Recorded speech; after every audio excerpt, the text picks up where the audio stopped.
Good morning, students of class 9. I am V.K. Singh from RP Public School, Mumbai. Today, I am going to discuss about some important formula related motion.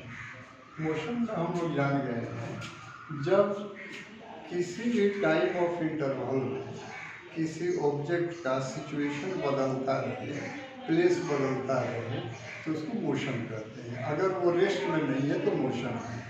Motion में linear motion हम लोग discuss कर रहे थे, कर गए हैं। Linear motion में कुछ टॉपिक्स हैं बच्चों, इनको समझना होगा। इनिशियल वेलोसिटी, जिस वेलोसिटी से चलना शुरू किया जाता है उसको इनिशियल वेलोसिटी कहते हैं। ये वेलोसिटी या तो यूनिफॉर्म होगा या अनयूनिफॉर्म होगा। अगर अनयूनिफॉर्म है या नॉन यूनिफॉर्म है तो वेलोसिटी या तो बढ़ेगा या घटेगा। अगर बढ़ रहा है या घट रहा है, फाइनली जो बढ़ के या घट के वेलोसिटी हो गया उसको फाइनल वेलोसिटी बोलेंगे, और इसको डिनोट करते हैं हम v से।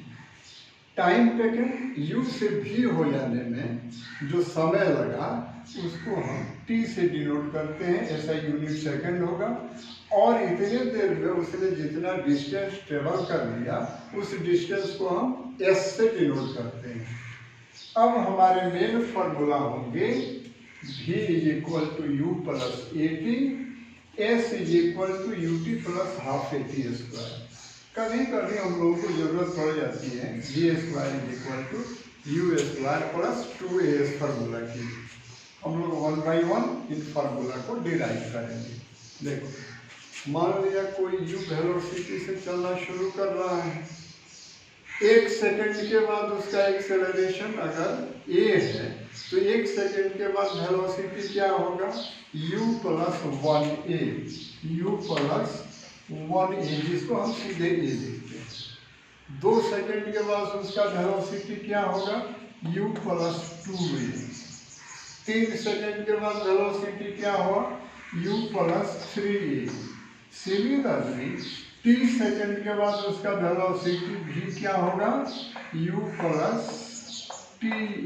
मतलब एक्सेलरेशन में हम हमेशा टाइम से मल्टीप्लाई कर देते हैं।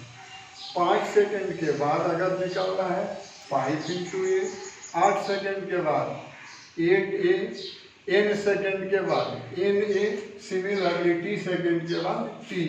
इस तरह हमारा फर्स्ट फार्मूला डिराइव होगा v is equal to u plus ta, और इसी को हम लिखते हैं v is equal to u plus a t. ये हमारा फर्स्ट फार्मूला जो। अब चलो, हमको इसमें से v पता हो, u पता हो, t पता हो तो a निकाल लेंगे।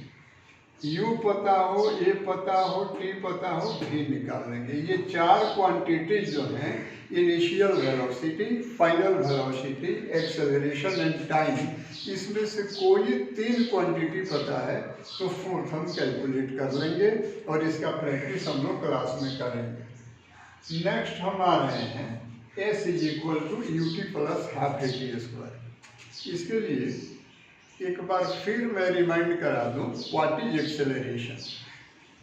ये जो हम टर्म बार बार यूज कर रहे हैं एक्सेलरेशन, वो है क्या। नॉन यूनिफॉर्म मोशन हम लोग पढ़ रहे हैं। यहाँ पर गारंटीड या तो वेलोसिटी बढ़ रहा है या वेलोसिटी घट रहा है। इन दोनों कंडीशन में उसके बढ़ने या घटने का कुछ ना कुछ रेट होगा ना। Rate of change in velocity is called acceleration. What is acceleration? Acceleration is the rate by which velocity changes, और उसको हम a से डिनोट करते हैं। एक्सेलरेशन भी एक वेक्टर क्वांटिटी है और इसका ऐसा यूनिट मीटर पर सेकंड स्क्वायर। अब आइए, मान लीजिए कि कोई चीज इनिशियल वेलोसिटी u से चलना शुरू करता है और t सेकंड के बाद ड्यू टू एक्सेलरेशन a उसका वेलोसिटी फाइनल v हो जाता है। एवरेज स्पीड क्या होगा, u प्लस v बाई 2 होगा। एवरेज हम निकालते हैं, average velocity u plus v by 2। अब अगर इस एवरेज वेलोसिटी से वो डिस्टेंस कवर करता, तो डिस्टेंस कवर्ड क्या होगा? Distance covered S is equal to u plus v by 2 into T. हम टी से मल्टीप्लाई कर देते हैं। आप जानते हैं distance travelled is equal to speed multiplied by time. तो S is equal to u plus v by 2 into T होगा। Implies that S is equal to u के बदले हम क्या लिखेंगे? यू ही लिखेंगे, लेकिन v के बदले क्या लिखेंगे? पहले आप देख चुके हैं v is equal to u plus a t, तो u प्लस ए टी लिखेंगे। अब multiplied by t divided by this 2 implies that s is equal to u means 2u plus 80 multiplied by t divided by 2 implies that s is equal to,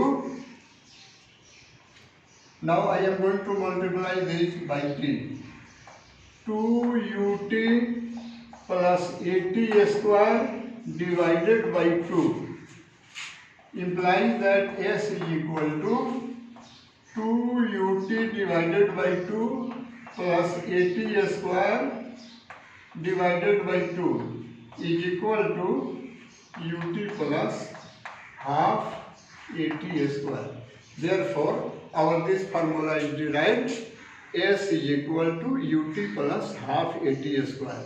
अब यहाँ when the speed is increasing, in this condition acceleration is positive, but when the speed is decreasing, in this condition the acceleration is negative. Negative acceleration is also called retardation.